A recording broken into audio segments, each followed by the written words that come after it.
young girl, suffered at the hands of her father. Her older brother, just a child himself, could only watch helpless. The man dragged his daughter by the hair while she called out for Genta, but all he could do was stand there, frozen in fear. She was locked away in a dark, lonely storage room. A single flower inside caught the dim light from a crack in the roof. Small sign of hope in her isolation when she was finally let out, Genta ran to the storage room during heavy rain, only to find that she had vanished, panicked. He chased after her and found her standing on a bridge. Her bandage had slipped, revealing a red eye that looked almost unnatural. He felt guilty for not helping her, but she told him to stay quiet, so he wouldn't get hurt too. But Genta had enough. He was done living in fear that night with nothing but the clothes on their backs. The siblings ran away together. They wandered for days, finding shelter in an old, broken-down building to escape the cold rain. Genta did his best to look after his sister, showing kindness at every turn. While she stayed strong despite everything they had been through, one night, just as he was about to drift off to sleep, a man appeared and offered them a place to stay. When Genta woke up, he found himself being carried by the man. His sister, now rested and smiling, seemed at ease with him.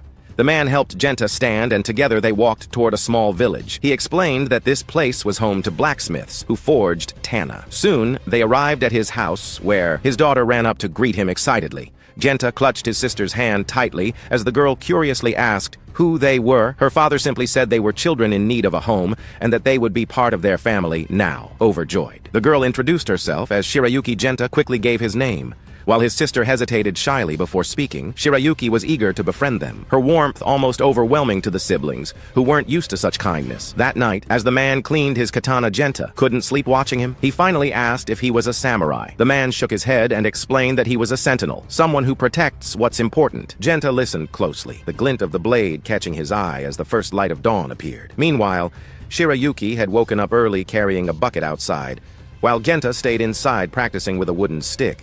Later, Shuki took them to the river for a bath where Suzanne met a girl. Her age, they held hands and jumped into the water together, laughing. Despite all they had been through, Genta and Susan slowly started enjoying their new life by the afternoon. They were feeling more at home during a playful moment. The new girl teased Shirayuki about always eating dango and how she should try some vegetables for a change, but Shirayuki just laughed, saying her mother made the best dango, right? Then the girl's mother called her and she ran off excitedly to tell her about her fun day. Watching this, Genta asked about Shirayuki's mother, Yokazi. He learned that it was Yokazi who had given permission for him and his sister to stay in the village, but he had never met her. She only lived in the shrine. Shirayuki explained that her mother was the sacred priestess who could not interact with ordinary people. Only the village chief and her father, as the sentinel, could see her. It had been years since Shirayuki last saw her mother, something she deeply regretted. But instead of dwelling on it, she called her friends to continue their walk. 2 years passed. By 1833, Genta was training every morning with the sword under the guidance of Majo, though the man always had a friendly smile. He never went easy on Genta, knocking him down repeatedly to remind him there was always room for improvement. After all, the only way to get stronger was to keep pushing forward. Gento was well aware of his struggles, but no matter how much he trained, he felt stuck as if he hadn't improved at all. This frustration weighed on him. Mataru, noticing his concerns, reassured him that progress wasn't always obvious, even if things seemed the same. Change was happening little by little. With that, the training session ended, and Mataru left to take care of other responsibilities. His daughter soon came running over, handing him his katana afterward. Shirayuki playfully patted Genta's head, teasing him about his loss. He wasn't amused and told her to stop joking around. She countered by saying she was just acting like an older sister, but Genta quickly reminded her that he was the older one. Shirayuki, however, argued that she was the more mature of the two, making her the real big sister in spirit. Before the conversation could continue, Suzanne appeared, rubbing her eyes after just waking up for some reason. Genta looked completely fluff. Shirayuki seemed to understand, but simply smiled and invited him to have breakfast with his sister years past, and Genta found himself in a formal meeting. A woman acknowledged his exceptional demon hunting abilities, but he simply saw it as fulfilling his role as the village's sentinel. The discussion shifted to the latest demon encounter. Genta revealed that this time the creature had disguised itself as a human to infiltrate Kano village unnoticed. This revelation caused immediate concern. Someone pointed out that such an incident might be connected to the fate of the village princess. Legends said that demons who already lived for centuries could achieve true immortality by consuming the flesh of a Namo. Another attendee dismissed it as mere folklore, but others weren't so sure. The previous Ituki Haim Yokaze had fallen victim to a demon, and the beast was only defeated because Mataru sacrificed himself. The mysterious woman present speculated that the demons were now targeting Yara, the sacred sword passed down through generations of the weapon crafted using the finest techniques had remained flawless for over 100 years, making it a prize worth coveting. Despite the growing concern, Kumasa, The son of one of the men present dismissed the threat. He believed there was no reason to worry. Since the Itsuki Haim had 2 sentinels protecting her, he took the opportunity to jab at Ginta, calling him a bragger who thought was some kind of legendary warrior just because he carried a sword. Ginta shot him a glare, but before things could escalate, the veiled woman reminded them that this was not the place for petty argument. Hiyasa himself was also a sentinel, and such behavior was beneath them with that. The meeting was adjourned and everyone left, except for Ginta and the mysterious woman, once the others were gone. She removed her veil, revealing her face without hesitation. She admitted how much she disliked the formalities she had to follow. Whenever they met Ginta, now more relaxed, addressed her by her real name, Shuki. She smiled and told him she would try not to rely on him so much anymore. Ginta was confused by her words. Protecting the Itsuki Haim was a sentinel's duty. After all, blushing, slightly, Shirayuki mentioned that Suzune had come to visit and suggested Ginta go see for himself. He moved the barrier to peek inside and saw his younger sister sleeping peacefully. He was immediately concerned. This was a sacred place and outsiders weren't supposed to be here. If she was caught, she could be accused of blasphemy. Shirayuki, however, didn't seem worried to her. Suzune had only come to see her brother, who was rarely home because of his duties. Ginta agreed that it was unfortunate, but he still wasn't comfortable breaking the rules gently. He woke his sister smiling as he reminded her that the shrine was off limits to her. As the meeting wraps up, Ginta heads toward the forest to carry out his duty as a sentinel. Just as he's about to leave, Kiyasa calls out to him, but Ginta ignores him. Frustrated, Kiyasa grabs him, roughly demanding to know what's going through his mind. He's just learned that Ginta knows about his upcoming marriage to Bakuya, and he wants an honest answer. But Ginta, keeping his emotions locked away, simply says he's happy if the princess is happy, and if the village remains at peace. Kumasa isn't fooled. He knows Ginta loves her. But without any real response from his rival, there's nothing left to argue about stepping into the forbidden forest. Ginta quickly finds himself in danger. A sudden attack nearly takes him out his opponent, clearly believing they'd caught him off guard. But Ginta reacts fast, dodging just in time. He had expected the demon to have backup, but the creature tells him that its partner is busy handling something back in Kano. With no choice but to fight, Ginta engages in hand-to-hand combat, managing to land a strike on the demon's shoulder with his katana. However, its skin is too tough, and the blade doesn't cut through the demon counters with a brutal swing, and though Ginta avoids the full impact, he still takes a hit, leaving a deep gash across his face. Blood trickles down, but he doesn't falter.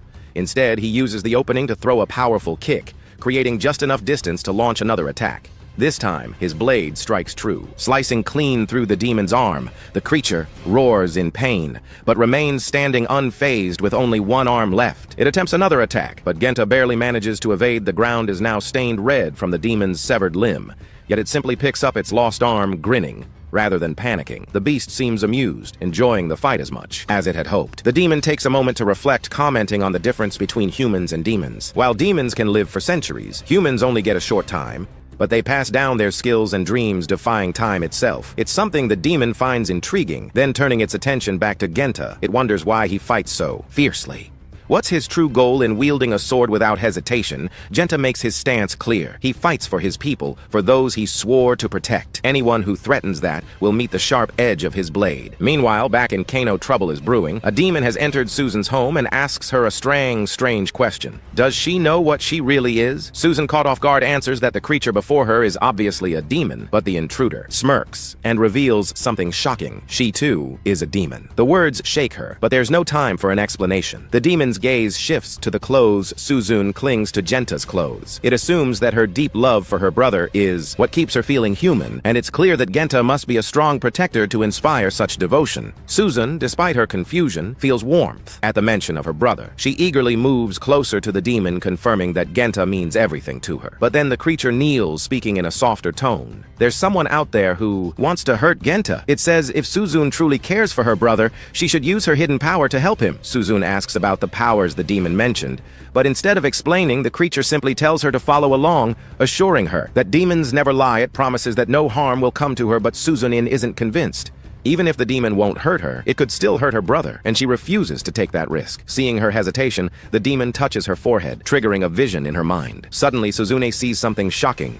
Yuki and Kiyasa together in an intimate moment, Disgusted and overwhelmed by the strange magic, she recoils. The demon tells her that she has the ability to share visions of the future, though Suzune refuses to believe what she just saw. The creature urges her to come and see for herself, and this time Suzune hesitantly reaches out to the demon. Meanwhile, Genta is locked in a fierce battle. Though he managed to land a solid hit earlier, the fight has shifted in the demon's favor. After a brief pause, Genta demands to know why the demon is attacking Humes. The creature responds that demons exist for a purpose, and its purpose lies in this place, no matter how much it may want to change its fate. Fighting against its nature is impossible. Hearing this, Genta makes it clear that he will show no mercy. The demon acknowledges that this is the smartest decision. After all, allowing a monster capable of consuming other demons and growing stronger to roam free would be foolish. With that, the creature's right arm suddenly swells to 3 times its size. A single punch from this monstrous limb is enough to rip Genta's arm clean off. Despite the excruciating pain, Genta refuses to back down. He tries to continue his attack, but the demon bites down on his blade, snapping it in half. Panic fills Genta's eyes,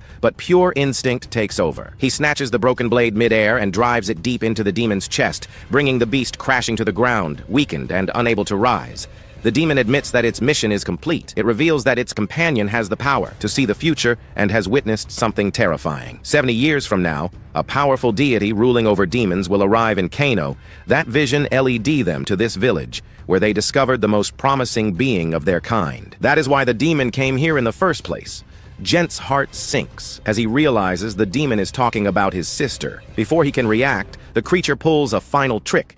It uses its severed arm to grab him, catching him off guard, recalling Genta's earlier words about protecting his loved ones. The demon asks what he would do if one of those people no longer deserved his protection. If that day ever comes, who will he strike down back in the village? Kiyasa takes advantage of the peaceful moment to spend time with his soon-tobe wife. But Shirayuki can't shake her worry about Genta, who is still in the taboo forest. Annoyed, Kiyomasa remarks that she must be wondering if Genta can hear what they're doing. The comment stings, and Shirayuki remembers a time when Genta stood by her side, hand in hand, promising to follow the path of Maharu. With that memory fresh in her mind, she sheds a tear, but reminds herself that she made this choice for Ku's safety, determined to follow through with her decision. She slowly removes her ceremonial attire and moves closer to Kiyasa, who steps back, startled by her sudden change in behavior. Yet Shirayuki gently holds his face and kisses him. At that moment, the demon pro proves to Suzune that the vision was real, because now Suzune is watching it unfold right before her eyes. Meanwhile, Genta forces himself to stand, muttering that he isn't dead yet. Looking around,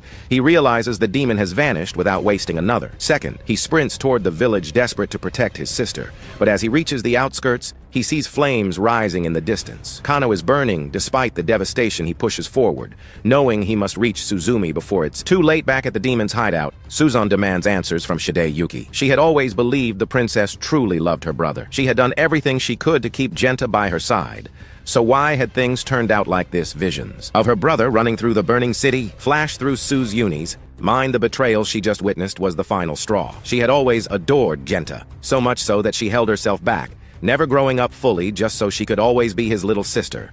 But now Shirayuki had shattered everything. The princess, despite her regret, stood firm in her decision. The only way to honor Ku's legacy was to take on this new role, even if it meant betraying Genta's love. Susan couldn't accept that to her. Shirayuki had stolen the one thing she had always dreamed of, and thrown it away for the sake of strangers. Overwhelmed with grief and fury, the child's body trembled. The pain twisted inside her, and in a moment of sheer, she ripped off the bandage covering her right eye. What lay beneath wasn't human anymore. A dark energy pulsed from the demon's presence within her, and her posture shifted unnaturally as the transformation took hold. The princess tried to reason with her, but Suzune had heard enough. The demon's voice whispered in her ear, feeding her anger. Genta had given everything for a woman who had so easily abandoned him. Wasn't it only fair to make her pay for it? The thought took hold, and before she even realized it, darkness filled the room. The power within her lashed out, knocking the human couple to the ground. Kumasa moved first, scrambling to grab the sacred sword, Yurai. But the more experienced demon intervened, sending him flying across the room.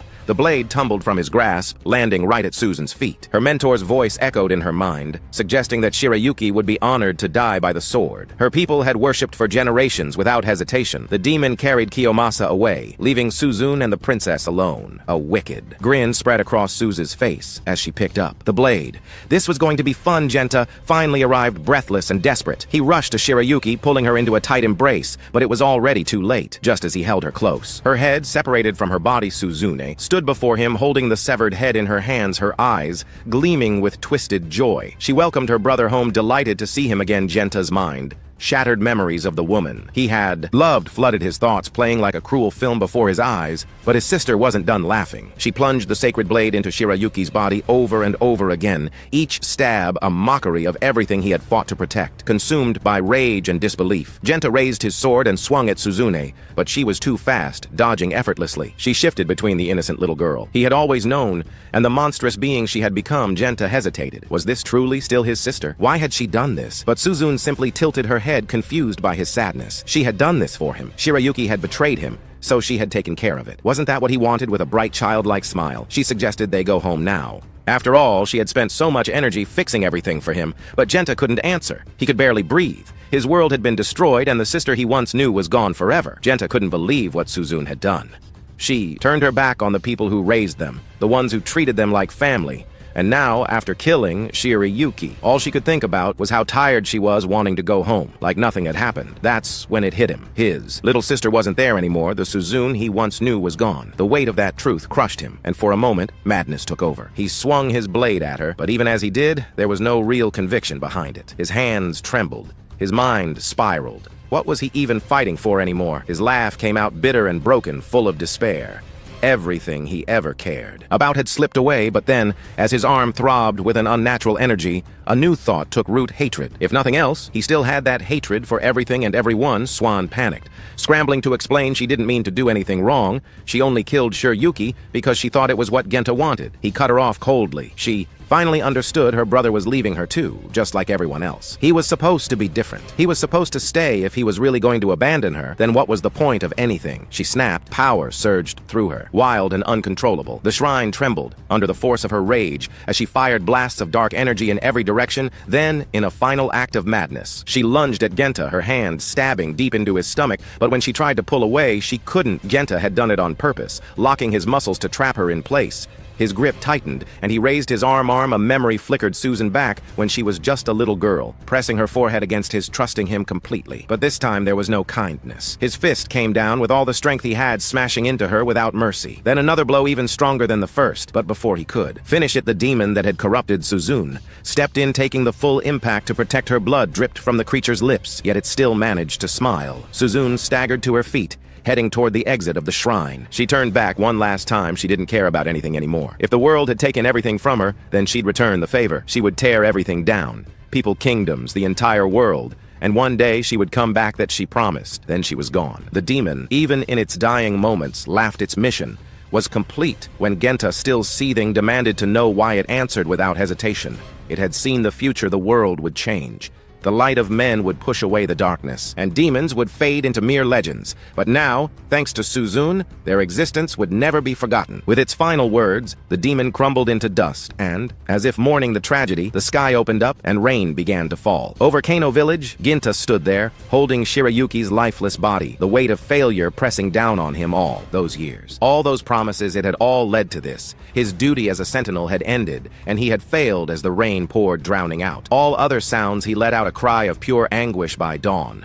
Kano was nothing but ruins. He sat outside, tying his sandals, his mind fogged with memories of happier days, his family laughing together in the yard, but that was long gone. The village chief was waiting for him. Genta didn't hesitate. He told the man he was leaving. He had no home here anymore. There was only one path left to prepare for the battle ahead. One day the demon god would return, and when that time came, he would be ready. The chief hesitated, then asked a simple question. Was he really going to let his anger drive him to kill his own sister? Or was there still something else left in his heart? Genta admitted that Susan was his little sister, someone he had always cared for. But he had also loved Shirayuki, and losing her like that, helpless, unable to do anything, was unbearable. A dark voice whispered inside him, pushing him toward revenge. He wanted to silence it, to stop himself from falling completely into hatred. If there was even the slightest chance of ending this without more bloodshed, he wanted to take it. The village chief, watching him closely, had expected him to fully embrace the path of a demon. But seeing that Genta still held on to some part of his old self, gave the old man a bit of hope. Without another word, the chief handed him the UI, the sacred sword. He asked Genta to draw it. The moment he did, the chief announced that from now on, Genta would no longer be just a warrior. He was the new bearer of the legendary blade. With that came a change, not just in status, but in name. From this day forward, he would be known as Guinea. Guinea didn't feel like he deserved such an honor, but the village leader reminded him that the noble line of it Susie Heim was gone. If the sword remained untouched, it would just gather dust in the shrine forgotten, at least now in the hands of a sentinel. It would serve a purpose, and maybe, just maybe, Shirayuki's soul could finally rest in peace. The old chief then knelt before him, his voice filled with regret. He had known all along how deeply Ginny loved Shirayuki, but he had also known Kiyomasa's feelings for her, though their marriage was meant to strengthen Kano. The truth was, it had been arranged for the happiness of the chief's son, Gwyn. Despite everything, didn't hold a grudge. Instead, he reassured the chief, easing the weight of guilt the man had carried for so long before parting ways. The chief made one final request. If Ginny ever returned to Kano, he should build a shrine in his honor, a place to remember the warrior. He had become a reminder that even though people in villages may not last as long as demons, their actions could outlive them. This shrine would be called the Genta Shrine, just as he was preparing to leave. Chitos appeared to her. Genta hadn't changed. He was still the person she had always known with a small smile. He promised to come back one day, and told her to save some isoka for him when that time came. As he stepped into the unknown, the sun burned against his skin, forcing him to shield his eyes for the first time. He understood why demons clung so fiercely to their purpose, but he kept that realization to himself. Time passed, 170 years in eternity. For some, a fleeting moment; for others, he finally arrived at another shrine, where Amo stood deep in thought. To her, the past had always felt distant, something that had no real connection to her life. But the sorrow in this man's eyes told a different story, and soon she would come to understand the long and painful journey he had endured for all those years. That's the end of the first episode. Subscribe to our channel for upcoming episodes. Louis immediately distances himself from Sophia and apologizes for suddenly approaching her. Sophia blushes and tells him not to apologize. Louis then smiles and tells her to visit his room sometime before he leaves. Sophia is overcome with embarrassment. The next morning, Arson is in the city, thinking about the previous night spent with his friend Victor. He desperately wants to sleep, but it's his first day off in a long time, and he doesn't want to waste it. A female friend appears, notices he looks tired, and offers him a glass of water to refresh him. Another friend, dressed impeccably, asks him when he'll go out with her as promised. Yet another friend asks him to hang out today since it's his day off. All the girls seem to be competing for Arson's attention. Suddenly, he sees Sophia running down the street. Arson immediately decides to leave, telling the girls he'll visit them again. He uses his wing power to fly, then spies on Sophia from above, wondering what she's doing in the city. Sophia visits her friend, who works at a shop, to check on her well-being. She continues her visits, ensuring everyone is okay, playing with children, and offering assistance to the townspeople. Suddenly, there's a commotion in a restaurant. Sophia enters, and angry men demand to know what she wants, continuing to yell at the owner. Sophia can't control her anger. She fights them and throws them out of the restaurant. The owner thanks her for saving him, and she tells him to contact her immediately if something like this happens again. Next, we see Sophia carrying an elderly woman so she doesn't get tired from walking. The woman thanks her profusely for her help. After the woman leaves, Sophia stares at a sweet shop. Suddenly, Arson appears before Sophia. She asks him what he's doing there, addressing him as Commander Adler. He tells her he's off duty today so she can call him Arson. He then asks why she was staring at the sweets, wondering if she loves them that much. Sophia tells him they're not for her, but she knows someone who loves sweets very much and would be happy if she told them about the shop. Arson suggests they go into the shop together to buy what she wants. Sophia apologizes and declines, feeling shy about being alone with a man. Arson tells her not to overreact, that they'll just have tea together. Sophia refuses again and leaves. Then we see Isaac in the city waiting for Sophia. Sophia rushes to him, wearing the white scarf he gave her as a gift, and hugs him with gorilla strength. She apologizes for not considering her strength, but says she couldn't control herself when she saw his face. They go to a clothing store, and Sophia tries on a new dress. When Isaac sees her, he is very impressed by her beauty and tells her she's beautiful. They buy the dress. Then they go to a restaurant, spend the day together, and play with the city dogs. At the end of the day, Isaac thanks her for spending the day with him. Sophia tells him she enjoys her time with him, and that he's her close friend. However, we suddenly discover that this was all Isaac's imagination. He was imagining spending the day with Sophia, but in reality, he's with his friend Eddie in the sauna, talking about Sophia. Eddie recalls a time at the academy when he was sitting alone under a tree. Sophia approached him and asked what he was doing. He told her he was talking to a cat and sharing his troubles. Sophia wanted to pet the cat, but was afraid her strength might accidentally harm it. She then asked him again why he was sitting there, and he explained he was hiding from the girls. Sophia smiled, understanding. Back in the present, The two friends continue their conversation. Isaac tells Eddie that Sophia is patrolling the royal capital today. Many people in the city love her because she is kind-hearted and helps everyone. She's a wonderful girl. Isaac then shares his suspicion that Sophia might like someone, though he's not sure. Eddie gets annoyed and says he doesn't know anything about that. Meanwhile, in the city, we see the girls enjoying themselves, laden with shopping bags filled with clothes and other items. On their way home, they see Sophia helping people. Carissa is very surprised, realizing Sophia is working on her day off and never knew she was a rookie knight. They had noticed her disappearing right after school but didn't know why. Sophia apologizes for keeping it a secret, explaining she wanted her school life to be as peaceful as possible. She asks them to keep it quiet. Carissa questions why she'd hide something so honorable. The other girls agree, saying it's something to be proud of, not to conceal. The girls then apologize for how they bothered her in the past, admitting they didn't realize they were upsetting her. They've decided to change for the better and want to be friends with Sophia. They advise her not to hide that she's a rookie knight because she's amazing, and the uniform suits her perfectly. Carissa tells her to be natural and spontaneous and not to act differently from her true self. She assures Sophia that from now on, they are friends, and she should never hesitate to talk to them, anywhere, anytime. Sophia is touched and thanks them all, tearing up. The girls excitedly ask if there are handsome men among the royal knights. Sophia tells them there are many, but everyone works hard. Carissa then asks Sophia about the person who was with her at the school ceremony.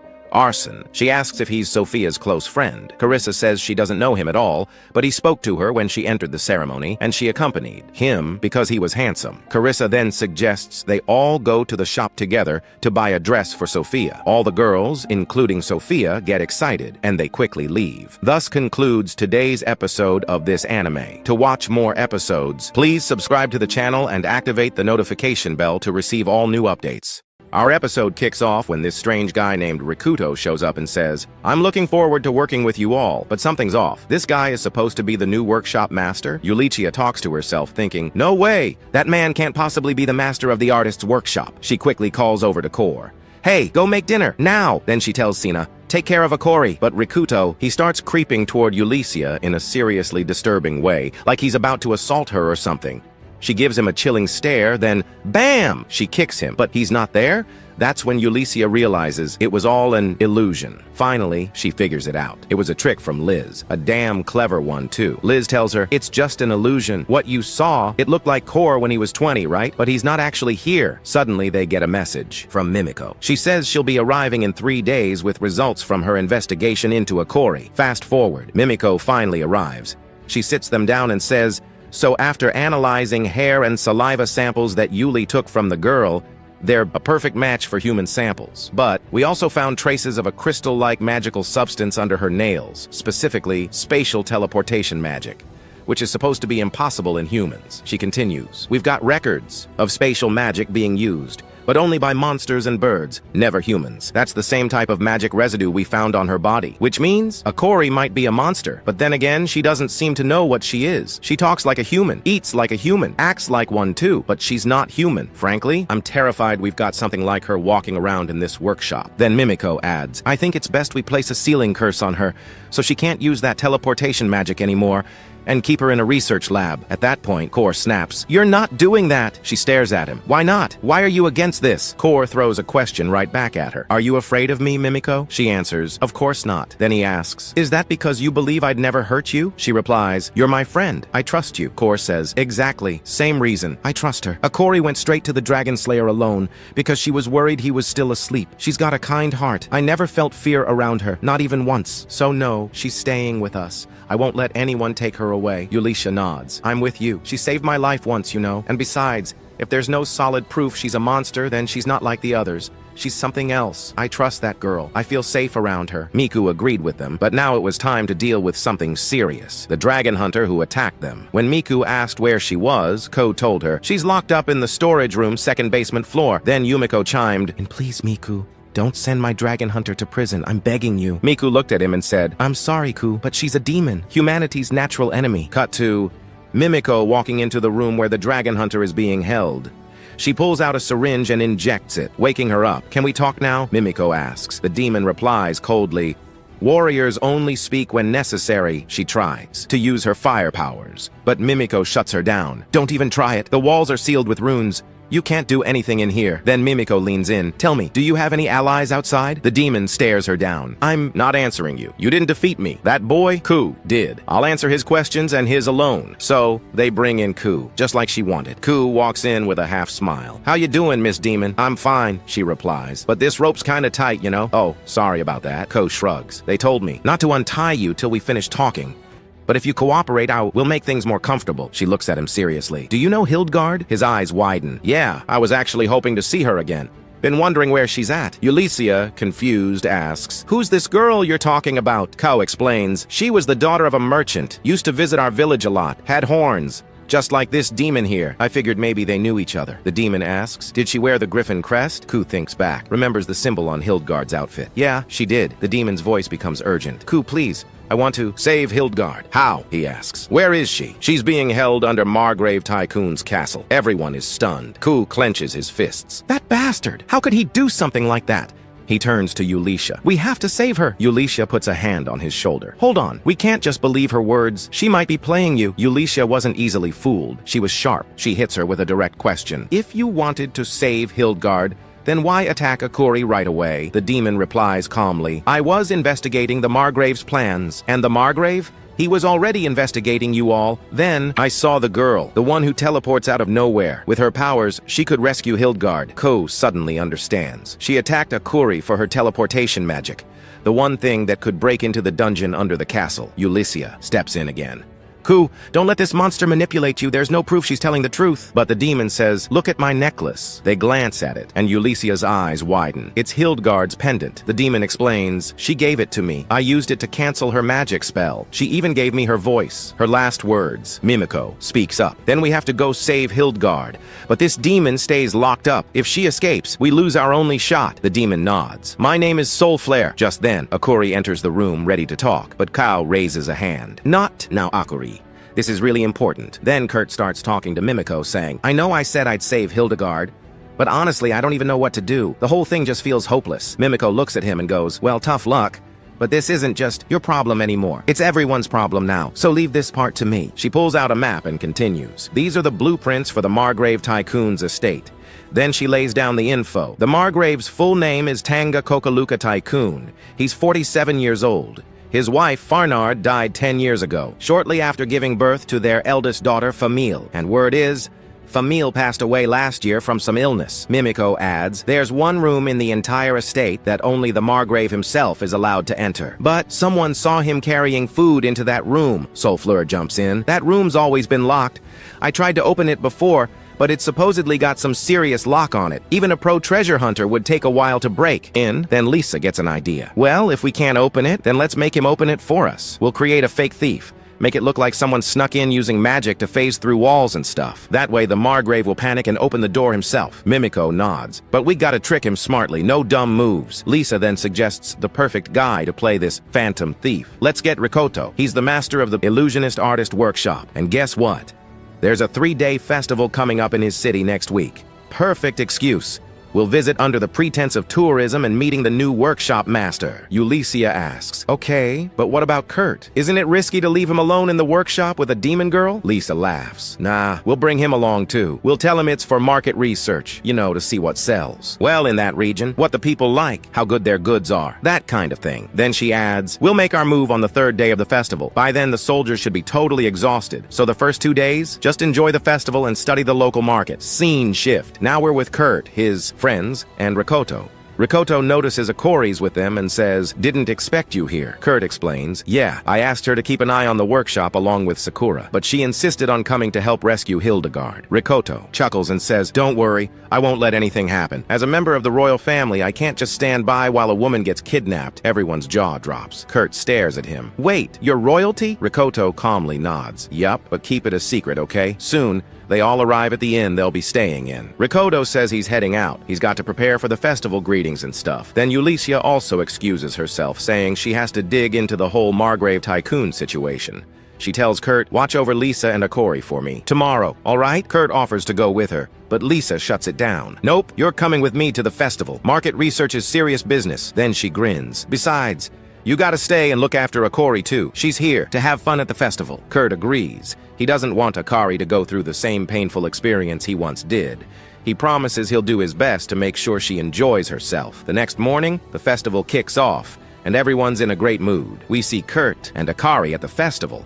He's carrying her on his back so they don't get separated in the crowd. Then Liz, surprised, says to Kurt, "They're selling cactus juice with no thorns. That's a rare product from the desert country of Torshan. When you slice it, sweet water gushes out. It's actually super tasty." Kurt buys them some of that cactus juice. Akari takes a sip and loves it.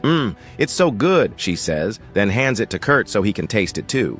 He tries it. "Whoa, that's sweet and delicious." Liz turns to Kurt and says, "I heard you traveled all across our lands back when you were an adventurer. You must have seen a ton of festivals." Kurt chuckles. "Yeah, I did, but I was always the one fixing up the party's gear or guarding the wagon in the stables. It wasn't really my place to enjoy the festivals. I always wanted to, though."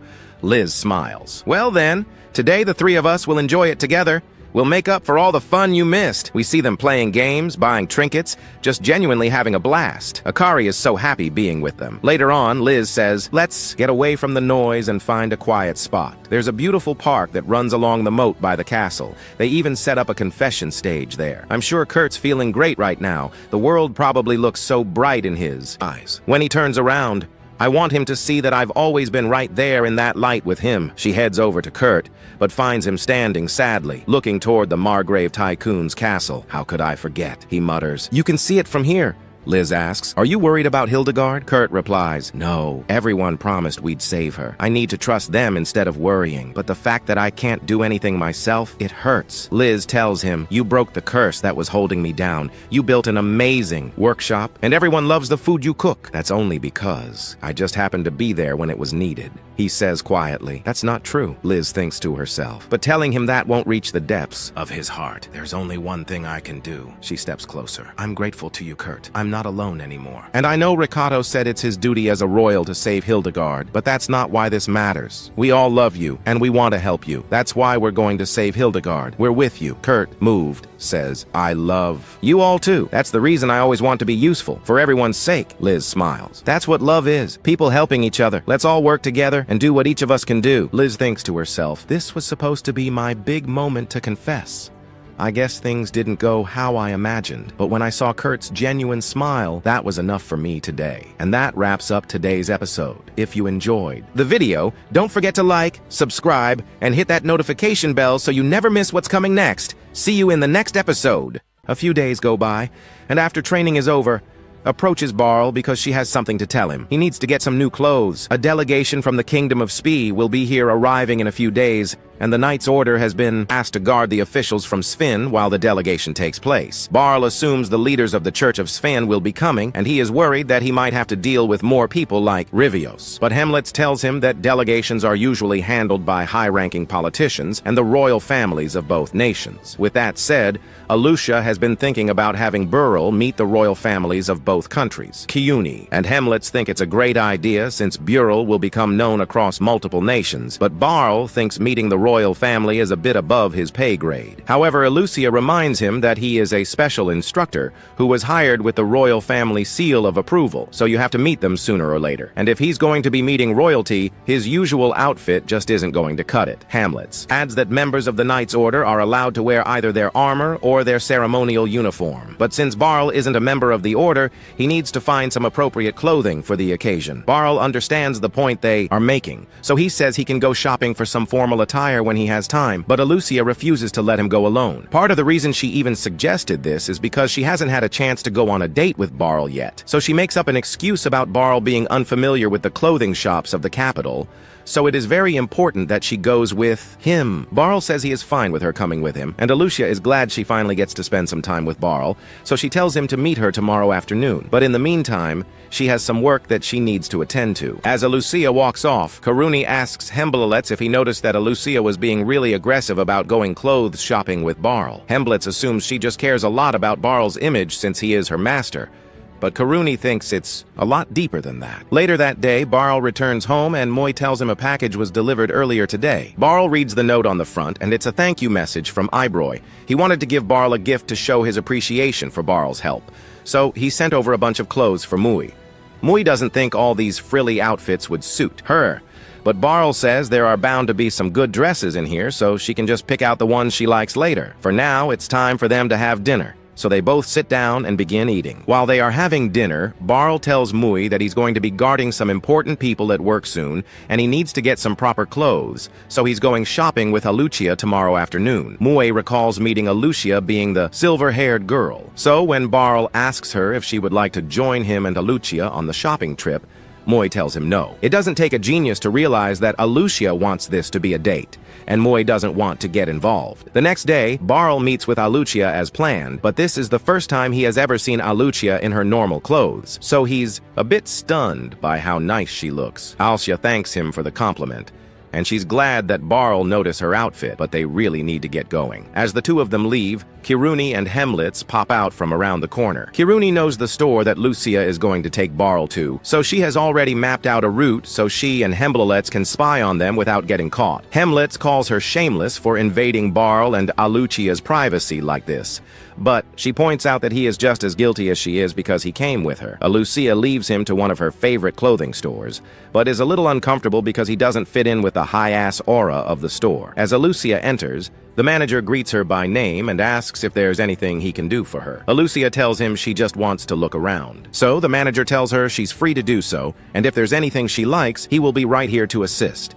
Barl thinks the manager is really helpful, but he doesn't know where to even begin looking with the sheer number of clothes here. He also doesn't trust his fashion sense, so he decides to just leave the shopping to Alucia. But when she finally picks something out, Barl realizes that her fashion sense is worse than his. The manager comes over and tells Alucia that she made an excellent choice. But Barl knows he's just saying that because he wants to make a sale. If he were to wear that to the delegation, he'd never be able to live it down. So he politely says he'd like to keep looking before he makes any decisions. Barl has now come to terms with the fact that if he leaves the shopping up to Alucia, then he's going to end up looking chopped. So he needs to take some initiative. He looks around the store and spots a suit in the back which looks like it would suit him. Alucia says she doesn't like it since it doesn't have any frills, but a plain suit is exactly what Barl wants. Plus, this looks like it would be really comfortable. Alucia still doesn't agree with Barl's choice, but it's his choice. So if he says he likes it, then that's that. She asked the manager to hold that suit for them because they'd like to go look a few other stores before they make their decision. Personally, Barrel would be more than happy with the suit he just chose. But since Alucia is going out of her way to help him shop, he can't just ignore her opinion. The two of them leave the shop, and Alucia asks Barl if he'd like to stop at a restaurant for lunch before they continue shopping. Meanwhile, Karuni and Hemblelets are still spying on them, and Karuni is really invested in Alucia's date. Now, Alucia leads Barl to her favorite restaurant in this part of town, and it's a little too fancy for Barl's taste, but he's open to trying new things. Shortly thereafter, their food arrives, and everything is going exactly as Alucia planned. Shopping and then having lunch at a fancy restaurant makes this an official date, so she's giddy with excitement. Meanwhile, Kirumi and Hemblelets are sitting at a table nearby, and they are both surprised because they've never seen Aaliyah look so happy. Kirumi says it must be because she's on a date with Barl, but Hemlitz points out that if shopping and lunch is all it takes for it to be a date, then doesn't that mean he and Kuruni are on a date as well? Later that evening, Barl and Lucia are walking back from their shopping trip, and Barl apologizes because even though Alucia took him to so many stores, he ended up just buying the suit he picked out from the first store. Alucia tells him it's not a problem as long as he likes it, and besides, she had a lot of fun today. They both say goodbye to each other, and as Barl walks off, Alucia just stands there looking at him. Hemlitz and Karun are still watching from behind a corner, but Hemlitz has a lot of questions, so he steps out and decides to go talk to Aaliyah. First, he apologizes to Alucia and tells her he has pretty much been spying on her all day. But Alucia says she doesn't mind since she didn't do anything she would be embarrassed about. Now that that's out of the way, Hemblelate says he has a question for her. And after Alucia agrees to answer, he asks her what she really thinks of Barl. The next day, Kumi comes up to Hemblelets in the training hall and apologizes for yesterday. Because after he stepped out of their hiding place, she got scared and ditched him. Hemblets tells her it's fine, and in case she's worried about it, he made sure not to tell Alucia that Karuni was spying on her too, although that just makes Karin feel even more guilty since she was the one who invited Hemblelets in the first place. Just then, Alucia arrives and Hemblets greets her as usual, but Karuni is still a bit nervous, so she slowly backs away and says she's going to go practice her sword swings. Yesterday, when Hemblelets asked Alucucia what she thinks of Barl, she told him that she just wants to make Barl happy, and Hemlets has been trying to figure out what she meant by that. Just then, Lucia interrupts his flashback and apologizes because she plans to take over the training hall for a while. Hemlets asks her why, so she explains that once Barl arrives,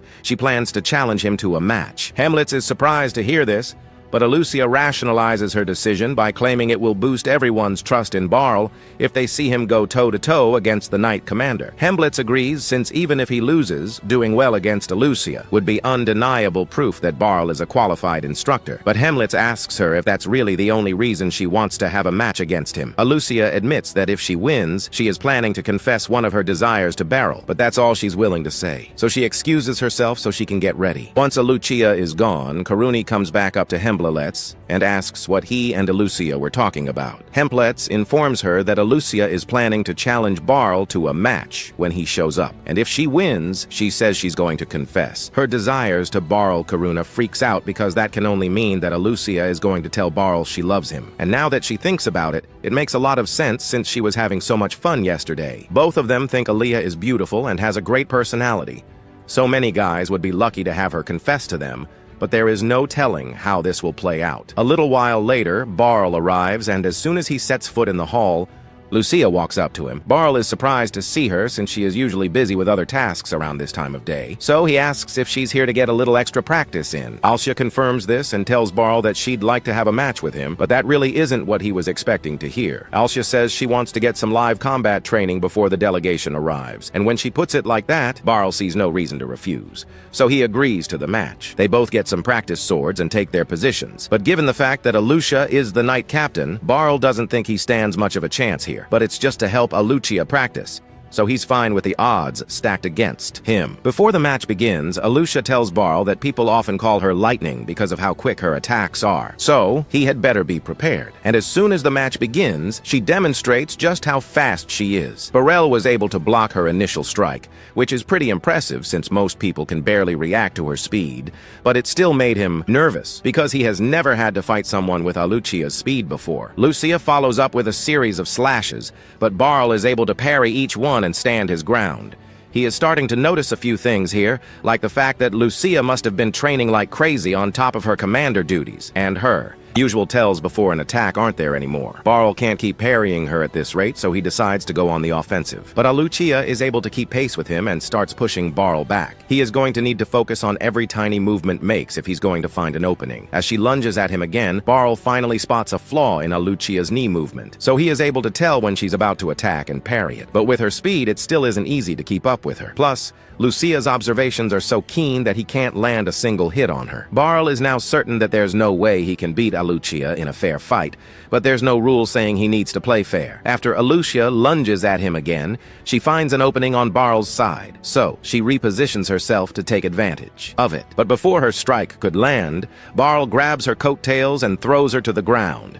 That's a point for Barl, but Karuni wonders if doing something like that is really okay. Hez tells her there are no rules in a real fight, and besides, Barl is the only person capable of successfully executing a move like that against Alucia. Alucia accepts her loss, and Barl tells her that she fights a little too fair. In real combat, your opponent is going to take whatever advantage they can get, fair or otherwise, so you always need to be prepared to respond in kind. Just then, the clock chimes, so Barl says he's going on a lunch break, and after he's gone, Henlitz and Karuni approach Lucia. Kiruto thought the match was amazing, but she wants to know if Alucia was really going to tell Barl how she feels about him if she had won. Alucia acts confused and tells Karuni she was just going to ask Barl to go shopping with her again. Karuni now feels silly for thinking Aaliyah was in love with Barl, so she walks off in embarrassment. However, once Karuni leaves, Hemlitz asks her the same question, and she admits she did want to confess to Barl. She wants Barl to be happy more than anything,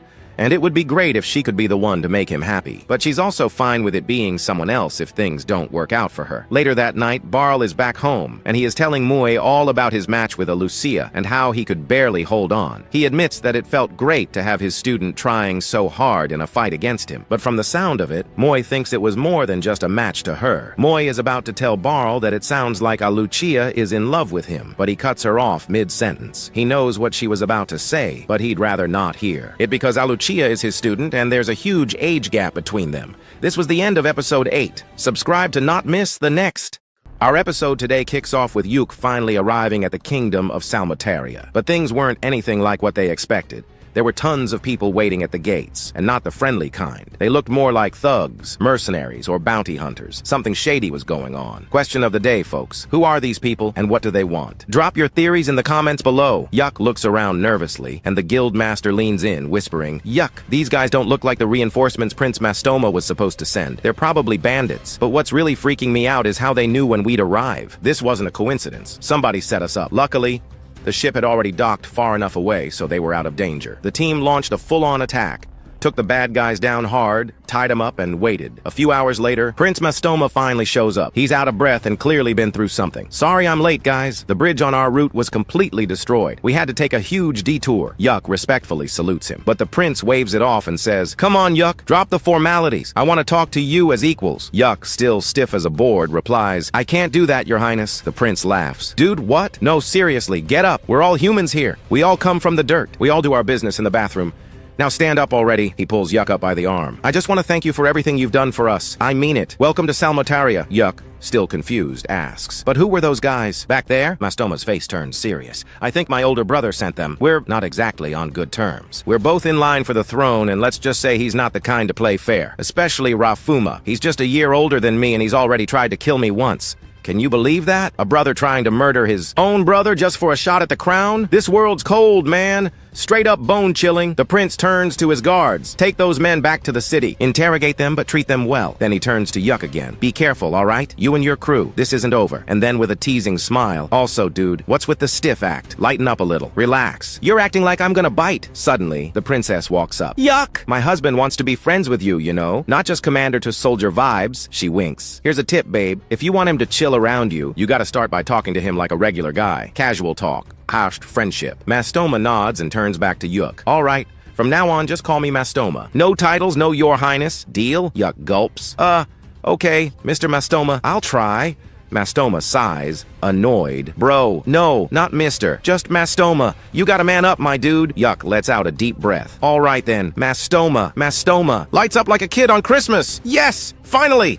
That's what I'm talking about!" He shakes Yuke's hand with excitement. Now it's time to head to a new city called Araju, a place Mastoma built from scratch. His gift to the people, a fresh new hope for the kingdom. "I hope you love it," he says. "It means the world to me." 2 days later, we fast forward to their arrival at the city of Raju. That massive mountain city was absolutely stunning, glowing, alive, and welcoming to everyone. The members of Yuke's team were completely blown away by how quickly the city had been built. They praised Prince Salmatreya, and he just laughed and said, "I love compliments. It makes me feel proud. But this is just the beginning. The real revolution starts now." Then the scene shifts to the Adventurers Guild in the beautiful city of Rajo. "It's just as amazing as they said," Yuke remarked. Masutoma replied with a confident grin. "Oh, it is. And I'll get you guys anything you need. No need to be shy, Binod." Then he led them to a massive palace. "This right here," Masutoma said, "is your personal residence." Yuke was stunned. "Whoa, this place is huge. Are we really going to live here?" Rin pointed to a large sign hanging on the wall. "Look, Yuke, it says,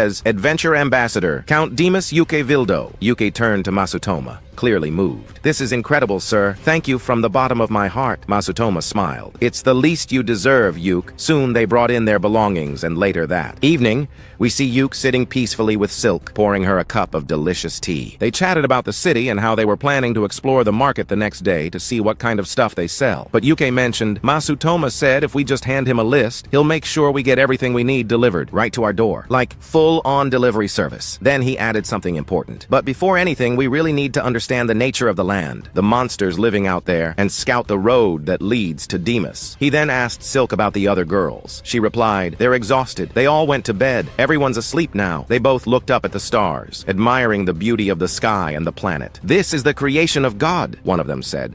"No one else could ever make something like this. Only God is capable of creating such wonders." Then Yuke asked her, "How long has it been since you left the island?" She answered, "It's been about 3 years now, but I don't really miss it. I have you all now, though Sometimes, yeah, I get nostalgic. 2 weeks later, right in the Rajo Adventurers Guild, Masutoma was standing by a map, explaining their next move. You'll need to pass through the Canyon of Death to reach Demas. I believe it's right around here, he said, pointing at the map. According to legend, it's the resting place of my ancient ancestors, a royal tomb. Yuke nodded. All right, Masutoma, we'll uncover the truth ourselves. One of the engineers nearby added that they were still testing the huge signal towers installed across Rajo. They're taking a while to sync up with the international ley lines.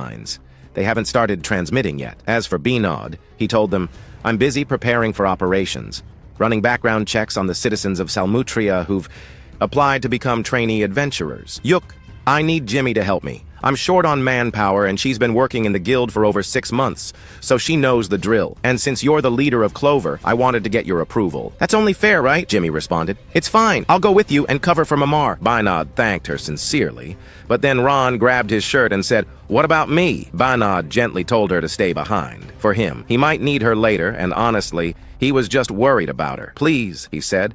Help Jimmy and Benod out here, she sighed. All right, and agreed to stay. And just like that, our journey begins. Now, my friends, we arrive at the infamous Gorge of Death. Yeah, that's what they call it. But why is it called that? Drop your theories in the comments. We'll read them all.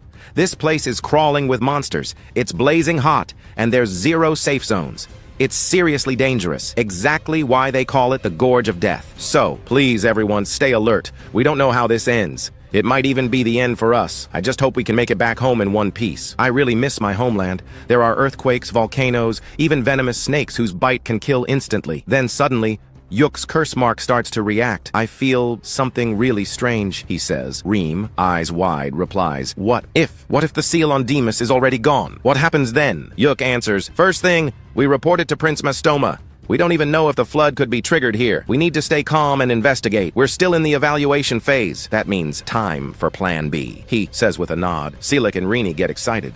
They haven't gone camping in ages. They love the desert, the thrill of it, and the cozy nights around the fire. Yuk said, we might be able to get a signal from Rajo. For now, we've got to pin our hopes on the relics Viscount Bodman prepared. Then Marina told the drone operator, make sure to record everything perfectly. They replied, you can count on us. We'll handle it all. That night, they set up camp. While sitting around the fire, Yuk spoke quietly to Rin. I still feel something. It's coming from the direction where they said the royal tomb is. Silk added, let's go over tomorrow's plan before we turn in. Yuk nodded. Good idea. First, we'll confirm the exact location of the royal tomb. We'll check out the inside if possible. Even if we can't go deep, I want to understand the surroundings. We need to see if there's any overflow. It'll take time to investigate. We'll rest here again before heading back to the settlement. I don't want to push ourselves in unfamiliar territory. Suddenly, they felt something strange, but Yuk reassured everyone. It's all right. That feeling, it's just part of the presence coming from the royal tomb. Then Nini rushed in. There's a group of monsters in the east, about 20 of them.